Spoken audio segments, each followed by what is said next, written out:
Mzunguko wa pili wa michuano ya Dareva League 2025 inazidi kushika kasi kwelikweli, na leo hii tarehe 11 ya mwezi Mei 2025 mechi kadhaa zimepigwa kwa upande wa wanaume, lakini pia hata upande wa wanawake. Mchezo kati ya TPA dhidi ya QT kwa upande wa wanawake ulimalizika kwa QT kuibuka na ushindi wa seti 3-2, lakini si mchezo huo tu, michezo mingine kwa upande wa wanaume imepigwa pia. High Voltage wakiibuka na ushindi wa seti 3-1 dhidi ya QT. Kwa hiyo QT upande wa wanawake wamecheka, lakini kwa upande wa wanaume haikuwa hivyo, walikasirika.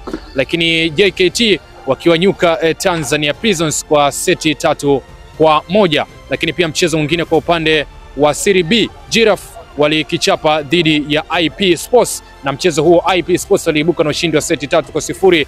Lakini mchezo kati ya TPDC dhidi ya TCTA, TPDC waliibuka na ushindi wa seti 3-0. Lakini mchezo mwingine wa Wazo dhidi ya UDSM, mchezo huo haukuweza kufanyika, na hii ni kutokana na wachezaji wa timu ya UDSM kutotimia, kwa maana kutofika idadi ya wachezaji 6 kiwanjani, na hivyo kupatiwa walkover timu ya Wazo kwa maana ya kupoteza mazima wa mchezo. Kwa upande wa mchezo wa mpira wa miguu tungeweza kusema timu imepewa magoli 3 pamoja na alama 3, na hii kutokea kwenye mchezo wa volleyball ni kitu ambacho tunaita walkover. Hivyo hii ni ripoti ya matokeo ya mechi za leo kwenye mzunguko wa pili wa Dareva League 2025. Jina langu ni Imam Shughuli Mali, kiungo mshambuliaji jezi nambari 17 mgongoni. Achana na matokeo ya Real Madrid na FC Barcelona.